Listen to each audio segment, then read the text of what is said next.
Okay, back to those calls and texts and comments after 10 o'clock, but I want to squeeze in a call from a man who's in huge demand these days. This is Eoghan Corry from TravelExtra.ie. He joins me by phone. Owen, good morning. Good morning, Neil. And thank you for squeezing me in. What are we expecting next week? Always a joy squeezing you, Neil. Yeah, go ahead. Squeeze away then. What are we expecting next week as things get relaxed more in many different aspects of life in Ireland, including foreign travel, right? Foreign travel is up and running. July the 1st is the date when large numbers of flights return. But for instance, we would have been down to 12 flights daily out of Dublin at its low. It's now up to 35. Malaga resumed this week. Lanzarote resumed this week. Twice weekly to Istanbul. That started yesterday. Qatar, we're running all the way through the crisis to Doha. They've gone from 2 weekly to 7 weekly. Etihad started 3 weeks ago now, and Emirates started last week. So they've aircraft are back in the air. Load factors won't be setting any records, but the sense of normality and getting things running, and more importantly, Neil, trying out how the new world looks with face masks, with social distancing in the airport, with the queue lines marked out with those yellow markers that we're familiar with from our shopping trips. Yeah. All of that has been tried out. And what are the popular sun destinations that are open to, say, somebody from Cork who wants to fly out of Cork, or to a lesser extent perhaps Dublin? Well, Cork will be up from July the 1st, and Shannon will be up, and Kerry will be back up from July the 1st, Knock as well. So we had a situation there where there was really 2 services out of Cork. There were 2 London services for a while, but everything will be nibbling back up, not coming in great numbers. Yeah. And the popular sun destination, to answer your question, Neil, the real key to getting everything started again has been the Canaries, for 2 reasons. The services to the 4 islands, the airports are cleared by the Spaniards with all the health, safety, checking measures that they require. But more importantly, it's got an incredibly low case rate. It would be one of the lowest in the world, not just in Europe. Now, obviously, Spain had one of the higher ones, but the Canary Islands government all the time have been saying we should be treated as a separate region, because really we have no cases. We've had no case in Lanzarote, for instance, for 3.5 weeks now. We haven't had a case in Cork in a week, which is great news, in case I forget to tell you. So therefore, there are sunshine destinations that people can book. I mean, are you saying Spain itself, the Canaries? Are we looking at Portugal, Greece, Cyprus, all of the regulars? Absolutely. Portugal stayed open all the way through.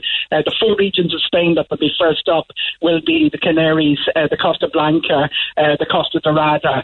And Spaniards have really working hard. Tourism is central to their economy. Correct. So they've been working on booking your spot on the beach. They would have a capacity. Obviously, the capacity won't be what would be normal. But let's say we had a normal day, 40,000 on the beach in Benidorm. If you were to socially distance those, it would take 80 kilometres of coastline.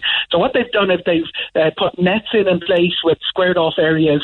They've set up apps that you book your place on the beach for particular times. They've had over 70 regions of the beach, because obviously they're a vulnerable cohort.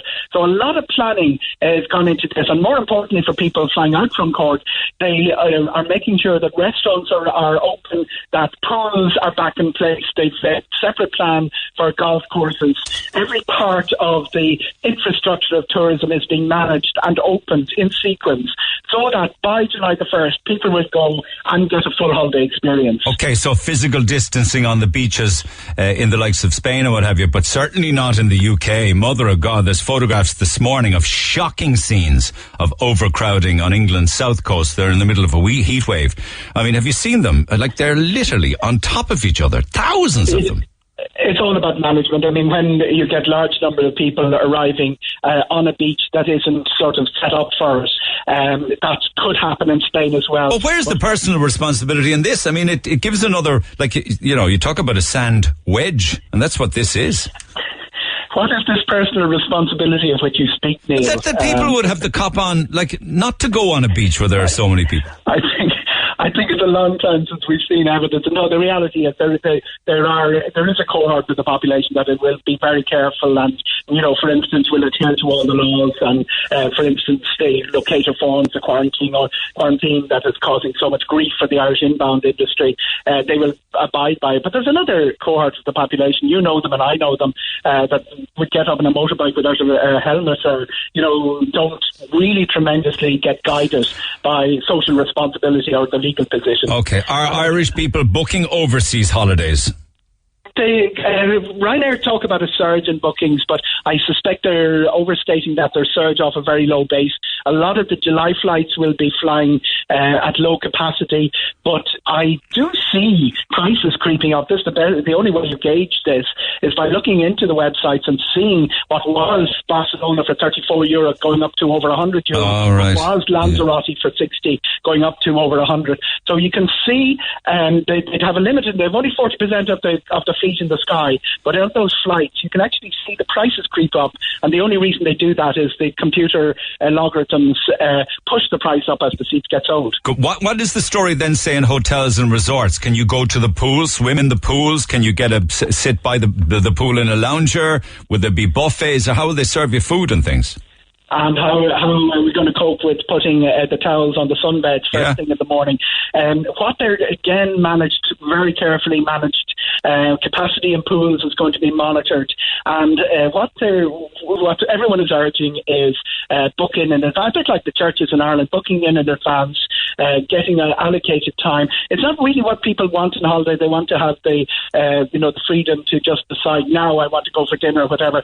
But we will see much more management of it because distancing is being maintained and the number of people in particular areas is being managed. Things like the breakfast buffet, which was an old favourite for holidaymakers, that's pretty much come to an end for the time being. But all of this is a lot better than where we were looking in mid-March when people were saying that Spain would be closed for a long, long time. Gotcha. Obviously, Portugal stayed open right through. The Algarve will be very much open for business. And when people come back from their fortnight or their week away, they won't have to go into quarantine, sure they won't? Oh, yes, they will. That's the problem at the moment. The government has decided to extend that we expected it to reviewed and abandoned on June the 18th. It's been extended to July the 9th. Now, the reality is that quarantine is not legally enforceable. So if you decide not to quarantine, there's nothing can be done. Oddly enough, the locator form that you're given on the aircraft is legally enforceable. So you can actually, you're supposed, if you don't fill out the locator form, you can prosecute it.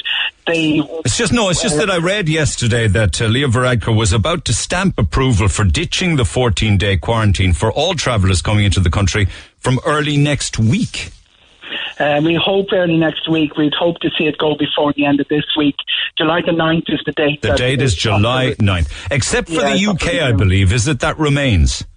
Yeah, they're talking about ditching it only for some countries, and the UK would be on the list that is not being ditched for. So we have the situation where Irish people going into the UK do not have to quarantine, but UK coming in do have to quarantine. Huge issue for inbound tourism. Of the 11.5 million tourists that came to Ireland in last year, 4.7 million came from Britain. So it's about half our entire tourist cake, and it's also the one that research shows would be quickest to recover. Okay, just in 60 seconds. When you go to an airport, will there be no lounging around in duty free or restaurants, or will there be long queues for the plane? And what will it be like on board a plane? Masks on board, contactless where possible. They are going to serve food and drink, which means masks will have to take off. Getting to the airport is going to be as quick as possible. Try to avoid check-in desks, to do everything as much online as possible. Security queue will be spaced out. Boarding will be spaced out. Things like priority boarding will be gone. And the ancient Irish tradition of when the plane lands, everyone jumping on thetheir feet and standing in the aisle, that has to go as well. People will be called off by row number. Okay, changing times as always. Owen, thank you so much for taking the call. Always a pleasure, Neil. We slowly